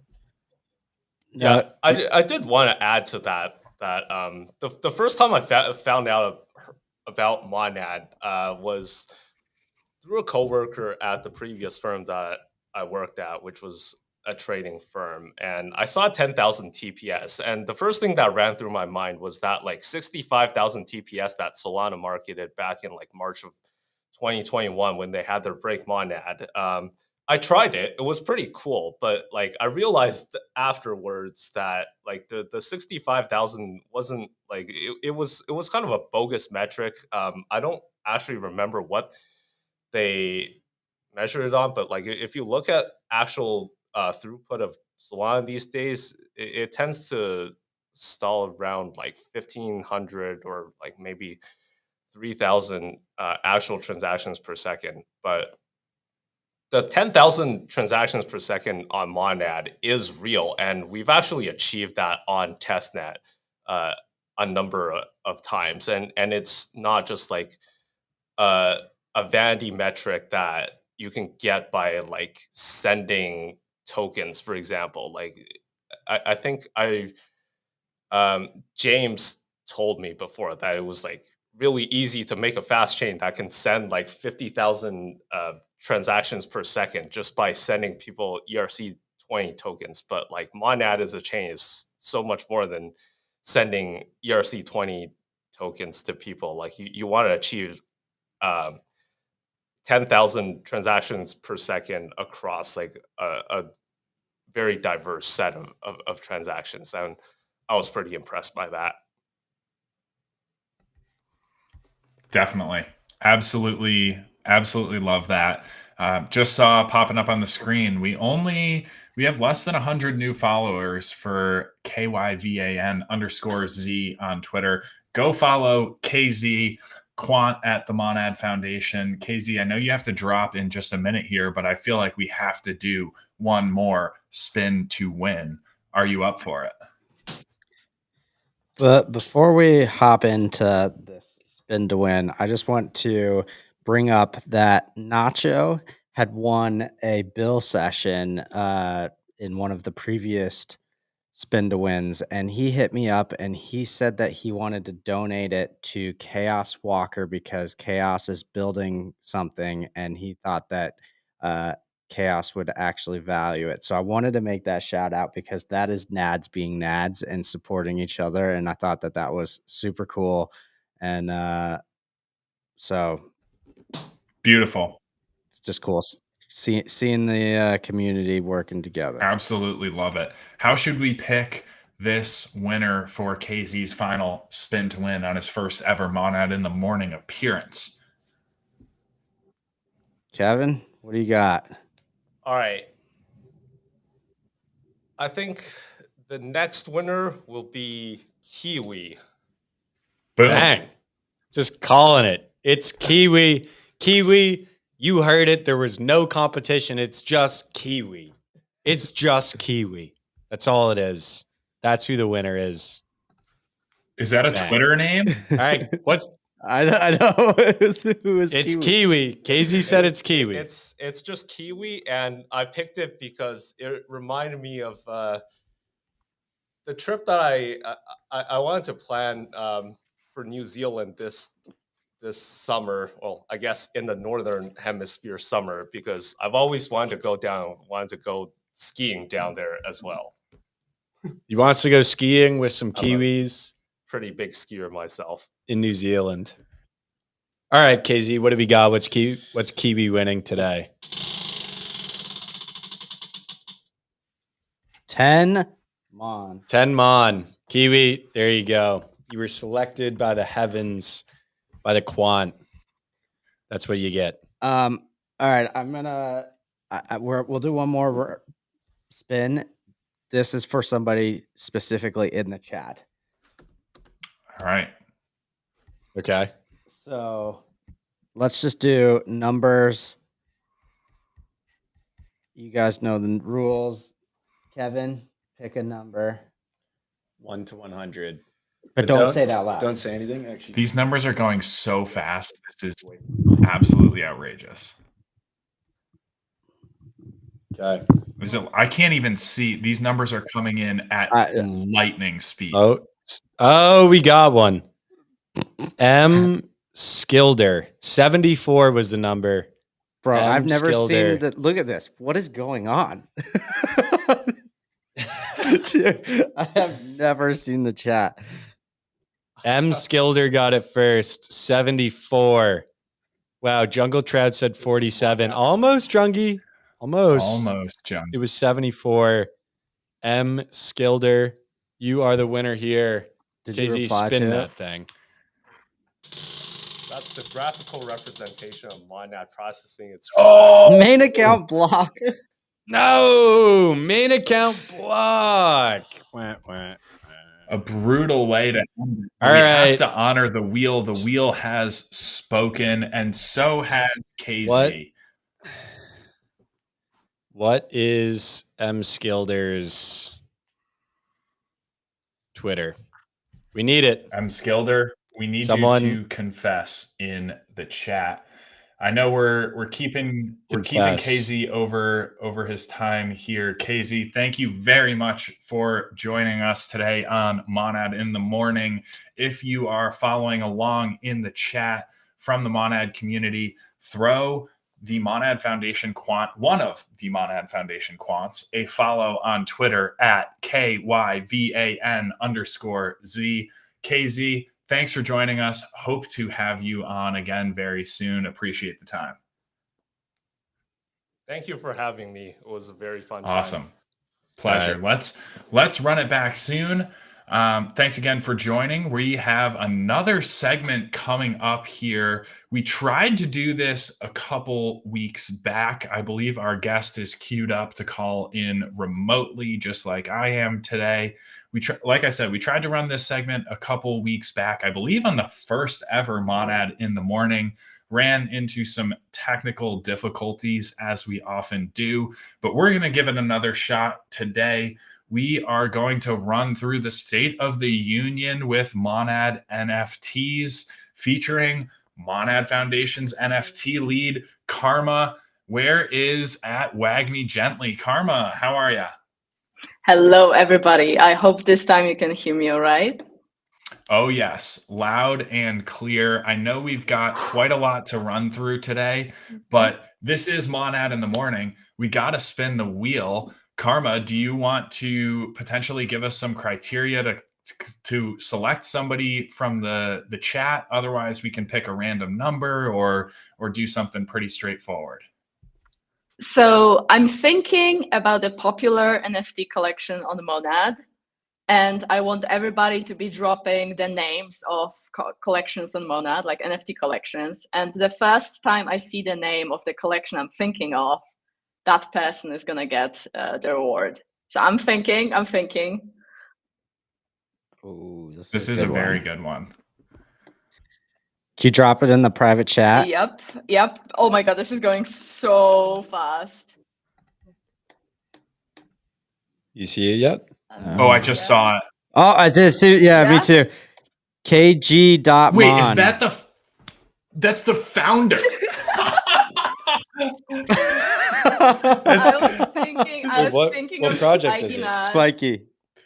Spiky Nads, and Wow. in true fashion, KG, one of the founders of Spiky Nads, is the winner. But like, hey, we've got to honor the system. That is the rules.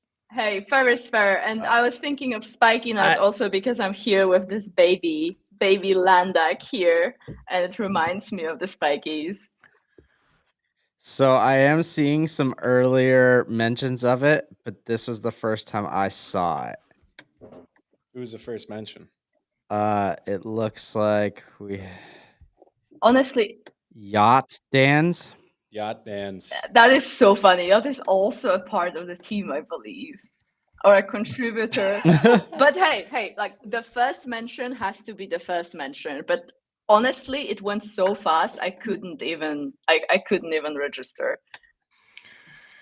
That's how it seems to go on this show, especially with this new software where we're aggregating comments from Twitch, Twitter, YouTube, and whatever other platforms we're streaming on here. The chat is absolutely buzzing. Shout out all the community who's been tuning in.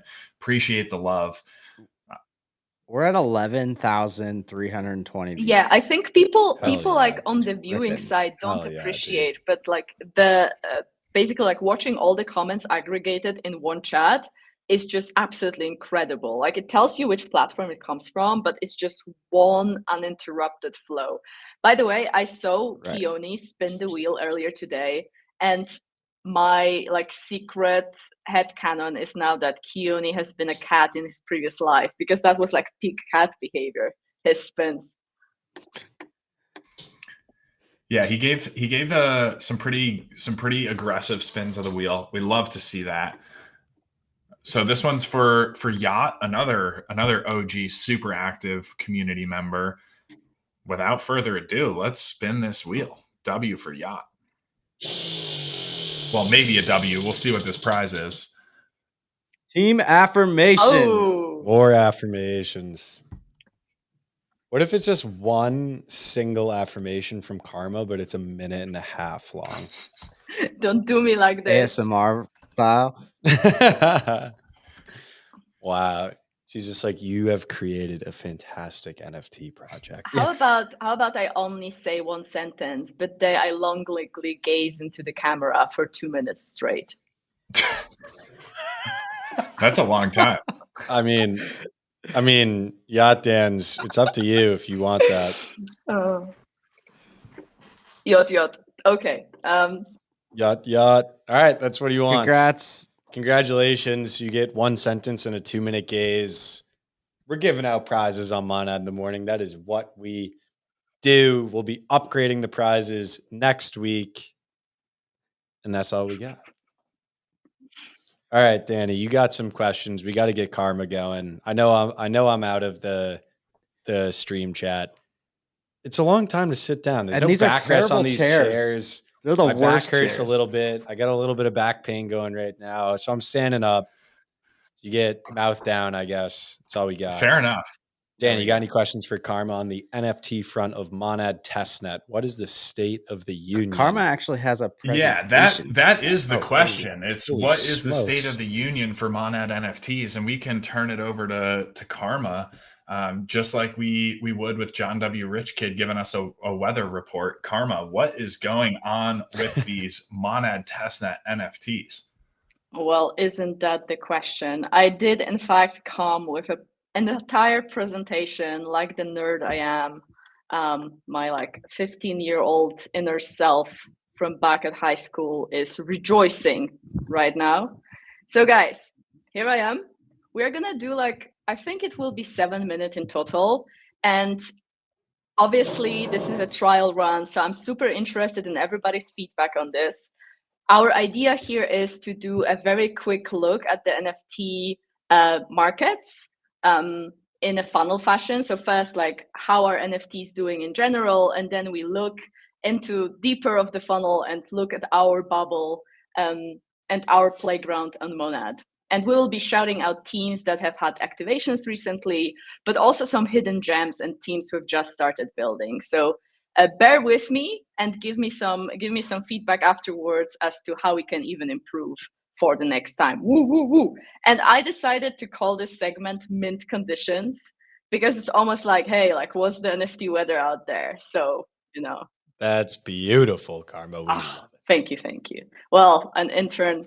Carmageddon. Yeah, Carmageddon. That was a close second. And NFT with Karma, I'm reserving for like a builder support chat. So yeah, stay tuned for more Karma content.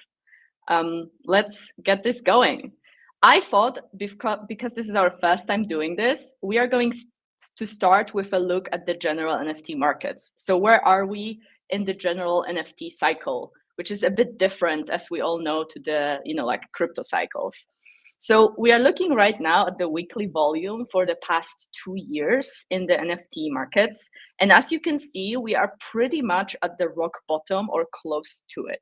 So this is very much the winter is firmly here. We do not need for it to arrive. It has been around us and is very likely not going anywhere. We are also seeing here that still like the most relevant marketplaces, and by the way, this is data for EVM chains, so Solana is excluded here. This is mostly EVM chains, but Blur and OpenSea still completely dominate. And then we have a little bit of volume from Magic Eden, mostly a little bit of LooksRare spikes once and again, but that is it mostly. So very, very low here, but we vibing. Now, the same is with active addresses. And this is actually a chart that's adjusted for wash trading. So if you really want to look at some really good NFT analytics, when you go to Dune Analytics, Hill Dobby, he is one of the analysts at Dragonfly, and he creates really amazing dashboards. So that's what I always use. And he has an entire proprietary script that lets you can toggle it on and off, and you can basically like filter out some of the wash trading or presumed wash trading. So this is adjusted and without the wash trading. So at the heights, like 2 years ago, we had like around like 40K and more individual addresses trading, and now we are down to like 20K-ish. And more often than not, like the lion's share of those people are trading on OpenSea. This is again EVM data, so that's why also Magic Eden is so underrepresented here, because their lion's share is still on Solana. So overall, like what are we taking away from these two charts? It's we are within the NFT cycle at the very rock bottom. We are not gaining users, we are not gaining individual contributors. We have been steadily trending down for the past 2 years. And this also like plays into this narrative of we have stagnated when it comes to really acquiring new users from beyond our bubble. And hopefully, like, going forward, we can change that a little bit. Goody good. Before we dive into Monad specifically, I want to shout at 2 projects which did see insane volumes and insane interest in the past like week or so. And the first one on the right here is Opepen from Jack Butcher. Opepen is his like ongoing collection with different community sourced editions that people can basically buy into.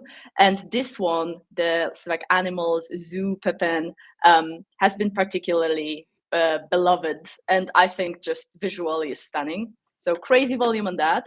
And then a second interesting project is Courtyard. Now, I just found it recently. They have been doing some of the highest volumes for individual projects in the past days, and they are tokenizing and connecting physical collectible cards. So this can be baseball cards, Pokemon cards, with minted NFTs on chain. So you can mint in like a gacha mechanism online, but you are actually collecting physical cards as well. So it's like a real world assets play, more or less. Crazy volumes on that, really fun, beautiful protocol. And now, so after looking at the general markets, now we are diving into Monad specifically.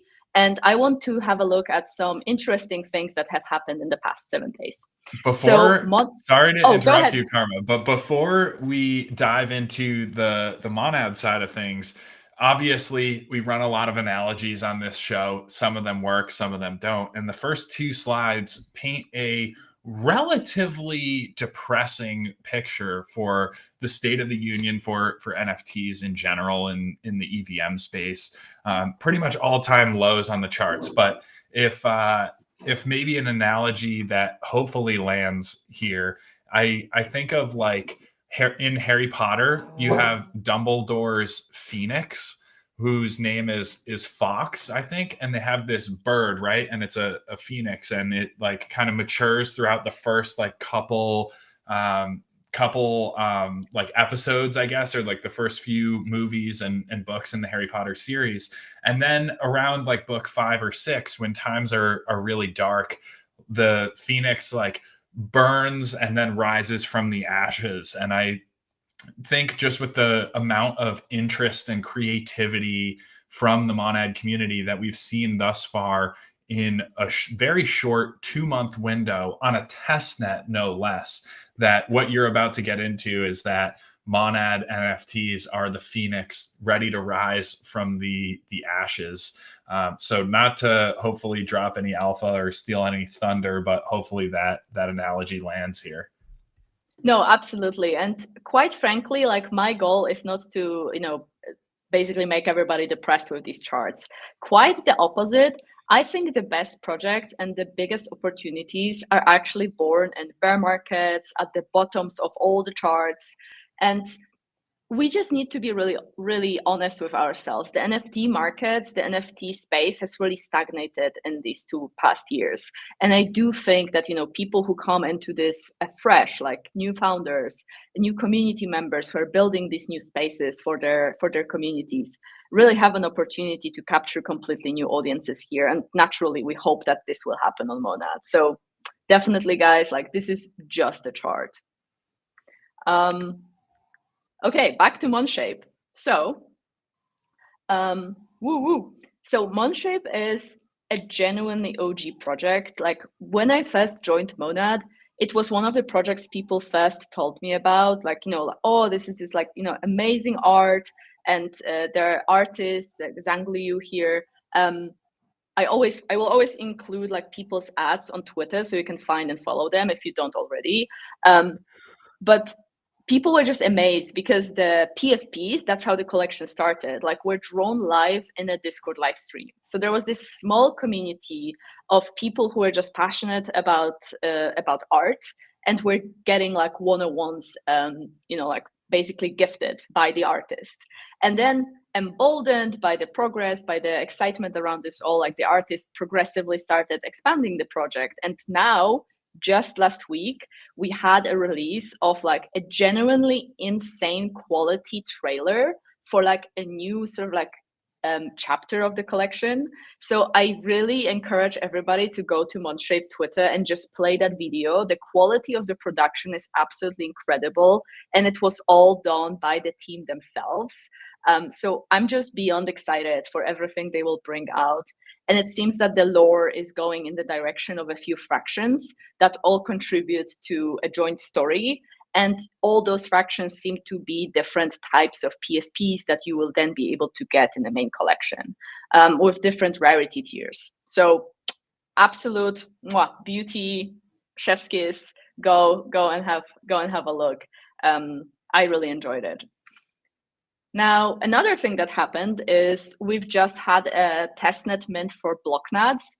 Now, Blocknuts is overall, it's a collection that is very focused on art and individual traits. Everything is very, like the supply is going to be very low, and the team is also pretty technical. So they are experimenting on testnet, and they've built like their own minter, where after the whitelist phase passed, people were actually able to buy raffle tickets to participate in this like public stage. I really think this was a genius idea for avoiding botting, because anybody could buy tickets, and this does you had like a fair distribution versus just whoever clicks first. So if you have purchased tickets, you still have time to check if you won one of the mints. So I would, I would recommend that you do this today, because I think the minting window will close tomorrow, I believe, or around then. So definitely have a look. I included some of the mints here. Mine is one on the right. Like, how sick is that? Like, I love the snake. So huge, Pretty cool. huge shout out to the team. Really cool art. And I know that they will continue experimenting. There were some problems with the mint, but that's what the testnet is for. And their goal really is to test different builds they are doing, so that they can then basically be even better on mainnet, or even help other teams that could use their tooling. Woo! And then, what do we love the most? We love free mints. So here's 2 free mints that any of you can get access to. So we have many incredible artists on Monad, and 2 of them are Driki here, and Amne. And both of them have partnered with Live Art, which is an art platform for like a starting point of a artist incubation program on Monad. And both of them have released completely free mints in partnership with Live Art. And you can, there is no whitelist. It's an open edition. Anybody can mint. So go and support Monad native artists. If you're looking for the links, they are either, to be found on the artists' Twitter pages, or you can also go to my Twitter, and I posted about these 2 mints, like, I think 2 days ago. So you can find the links there as well. I generally will be hesitant to post links in this presentation, because I want everybody to be exercising like their own DD and really learn how to search and where to find the public links, versus relying on us to put these forward. So, okay. And now, as you can see, we have a new segment. So previously the segments were, like Monad Spotlight. Now we are talking about hidden gems. So those are, like pretty small projects, or just starting out founders that I've just noticed, or the community has made me aware of them, and we want to give them some love. So people have been going absolutely crazy for Mon Amours. Shout out Blue Blue, longtime supporter of the pipeline, longtime listener on Monad in the morning, super engaged. I think we got to give Blue the VIP role on Twitch for sure. But yeah, shout out Blue. Appreciate all the support. Believe we met back at ETHCC in Brussels this past year with a bunch of the Euronads, and hope to run that back again soon. But yeah, appreciate all the support, Blue, and many others who are tuning in every week, showing a ton of love to the pipeline. So excited to see this going well, and this most definitely is a hidden gem. Blue yeah, mentioned. Blue mentioned. Yeah, the collection is super cute. I personally love all the sneak peeks. It has this like very like unhinged but wholesome energy. So definitely, like something to follow. Jivan, Tured, and many other community OGs have really been helping the collection get some, visibility in the past days as well. So it has catapulted like to almost 2K followers now from just 400 when I saw it first. So incredible community effort to help people get noticed here. Another hidden gem up and coming is Cruxful. So this is a project which will be more about creating a little community of collectors. And then that community of collectors will attract different artists for very small supply exclusive mints. And I'm pretty excited about this, because the person who is starting this project, Endgames here, she has a very deep understanding of the art market and has been working in the art markets in Korea and in APAC for a long time. So her network alone can bring really interesting artists to Monad for these small supply mints. And their first mint is actually going to be an artist called Dadas. Here's like a little preview, who is very well known for these like, very bright, very like happy aesthetic. Actually a bit similar to Mon Amours. Like I think this is like in the same aesthetic corner of the universe.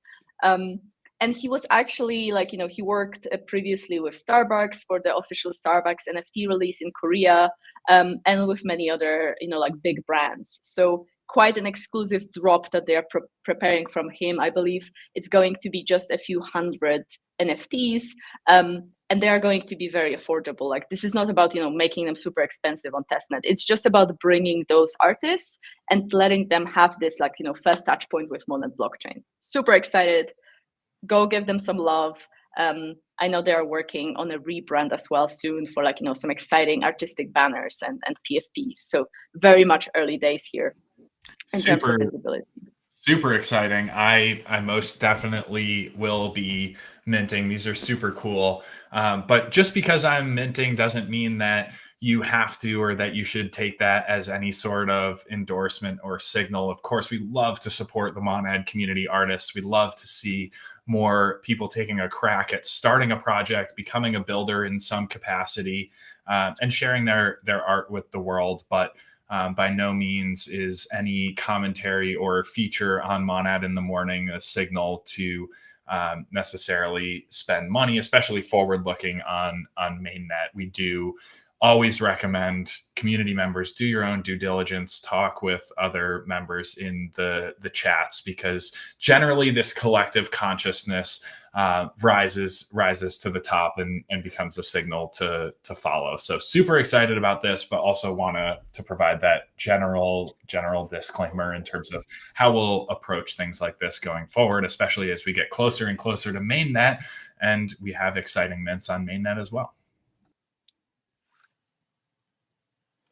Thank you, Professor Pipelines. Okay, now for some reminders. I think this is how we will always end this section, with some reminders of the mints upcoming. And bear in mind, like, I will never be able to keep touch on everything. So these are reminders about teams that have gotten back to me on my last tweet. I literally asked, like, what is happening next week? Who should I shout out? And these are the teams that have, like, literally raided me with comments. So obviously, Mon Amours, we've already spoken about. There is Gospel of Bob on April the 20th, which I understand is like a pre-NFT mint, because Bob is actually going to be a token, but pretty interested. Like, I'm gonna see what that's about. And I also know that Coronad is working on a mint today. However, I did see that both on the Coronad side and Mon Amours side, there could be some problems because both of them are using Magic Eden, I believe. And I know from my own experience when I was doing the MM01 mint that sometimes it's a bit temperamental. And when you set up the mint yourself, sometimes it takes a long time for the images to show up. So apologies if there are any, delays in advance. I know the artists are doing their best, but sometimes testnet's got a testnet. And without further ado, thank you. I hope you enjoyed this segment. Like I said, give us all the feedback you've got. We'll make it even better every single week. And obviously do your own due diligence. But Professor Pipelines has already elaborated on that. Thank you very much. So see you next week, I guess. Karma, I have a question before you hop off.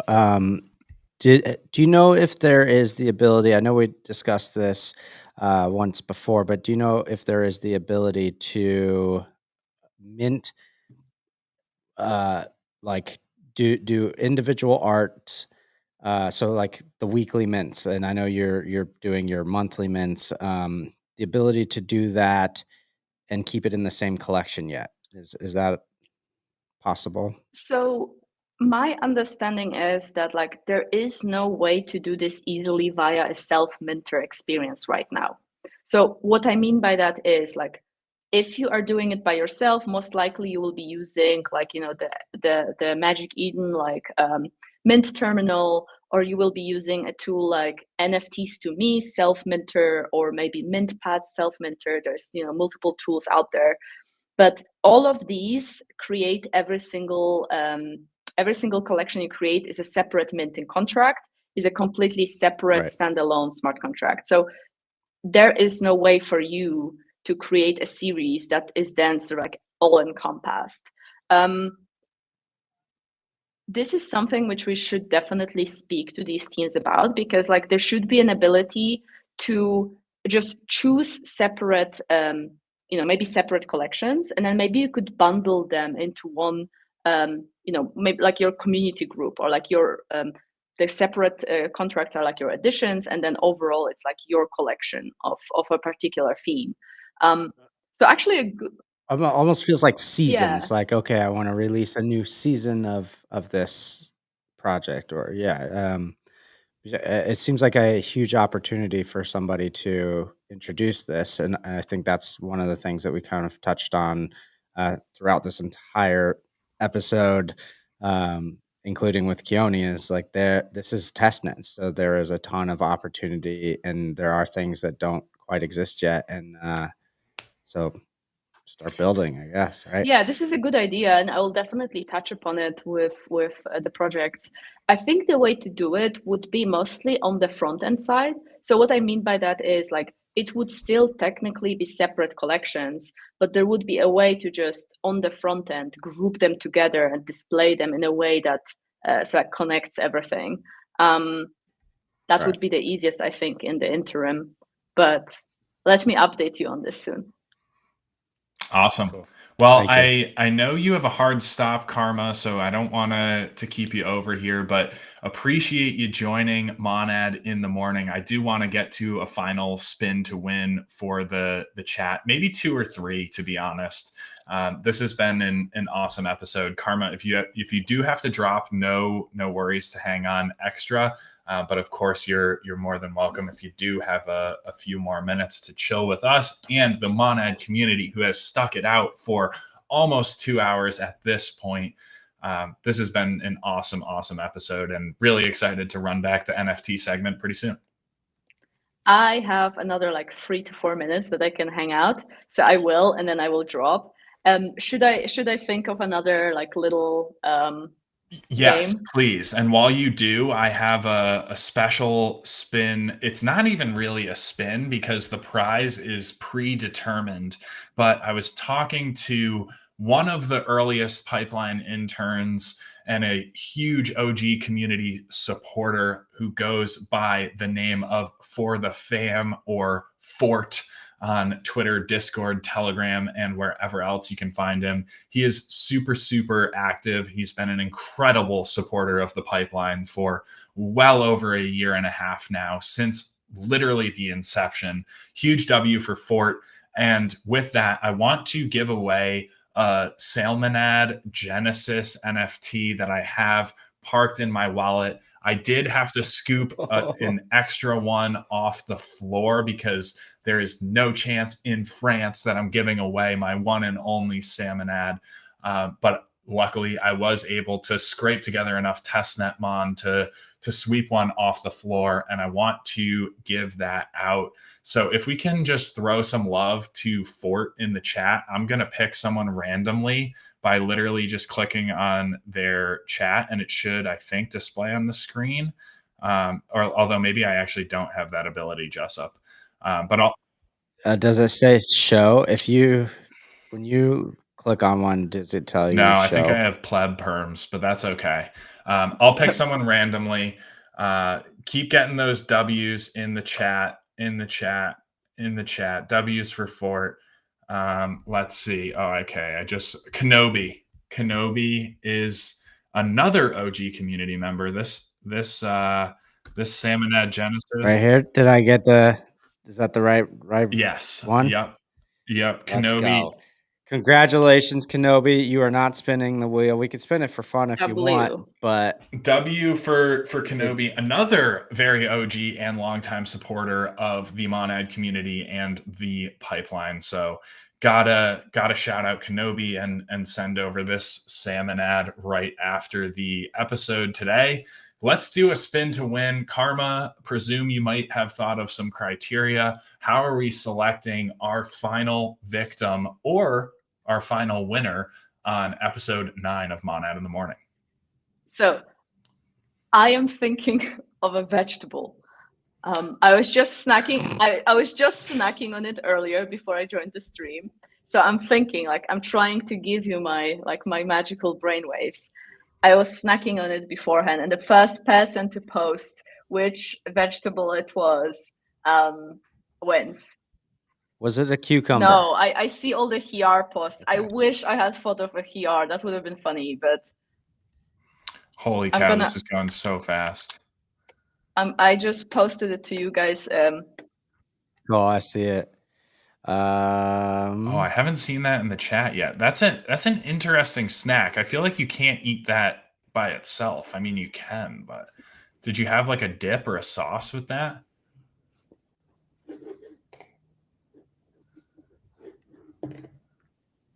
I'm not seeing it in here. Okay, my headphones just died. I hope you can still hear me. Yeah, loud and Yeah, clear. we can still hear you. Oh, I saw it. I saw it. Okay, can I say what it was if you just saw it? Yeah, I'm trying to find the first. Darn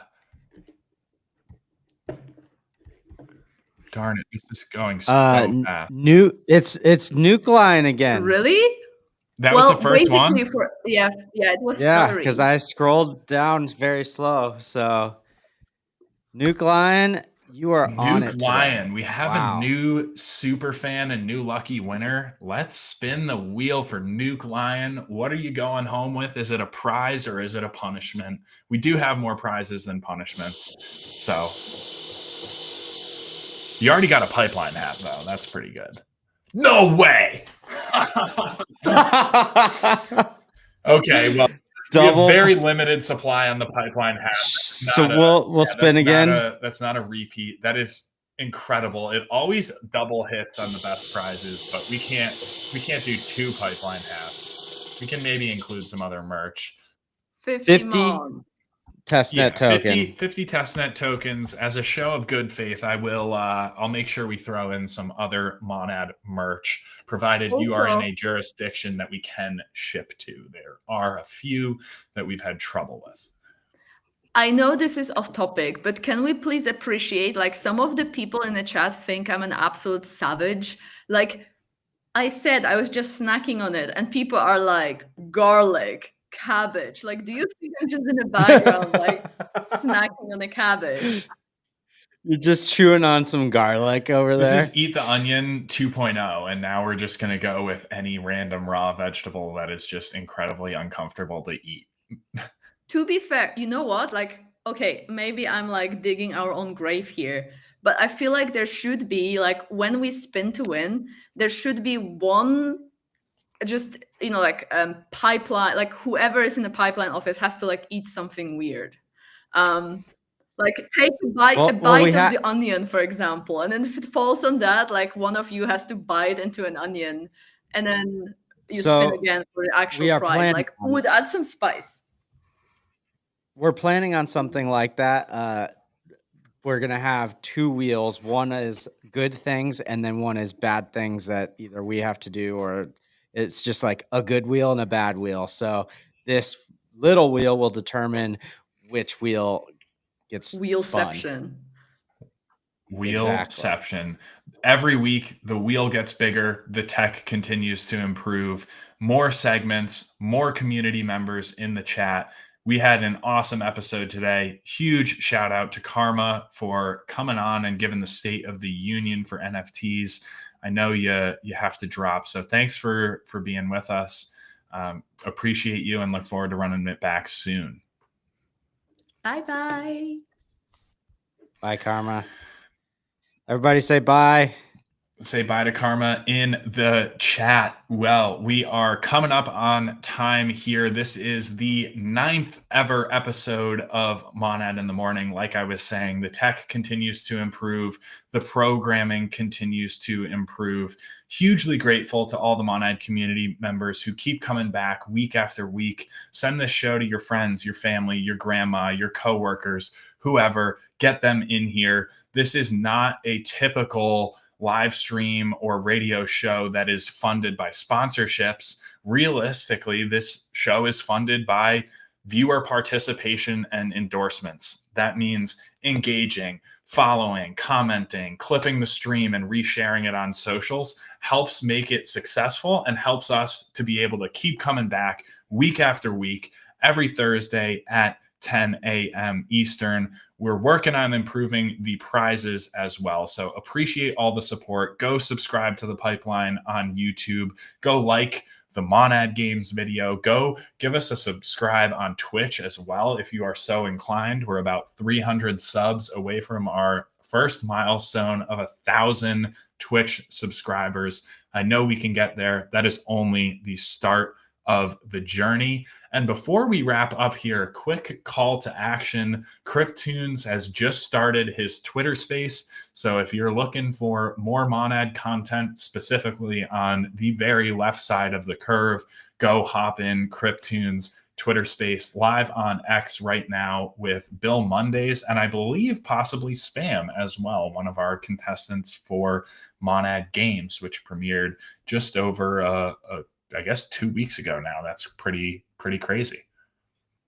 But I think if you guys do plan on hopping over there, everybody at the same time needs to like spam with some kind of emoji, just so that they know that we sent you. Thumbs I down think emojis. The options are pretty limited, but yeah, go join Cryptune's Twitter space. Throw him some thumbs down emojis so he knows that Monad in the Morning is the premier radio show. But that one is fun too. So throw him some love. Appreciate you being with us. Shout out Jussup, the man, the myth, the legend behind the camera, co-hosting and producing. Also shout out to Intern, another trusty co-host. And special shout out to our guests today. We had Keone, co-founder of the Monad Protocol, GM at the Monad Foundation, a huge first ever appearance. We also had KZ, Kevin Z, Quant at the Monad Foundation share some really unique insights about what's going on at the testnet. If you are a Sybil, if you are a bot, you are probably running scared, but keep clicking on testnet, have fun, do things that you enjoy, support cool community members and their endeavors on chain. We will be back next Thursday, live at 10 a.m. Eastern. As always, appreciate the love and support. Jussup, take us out, sir. this is one of my favorite times of the week.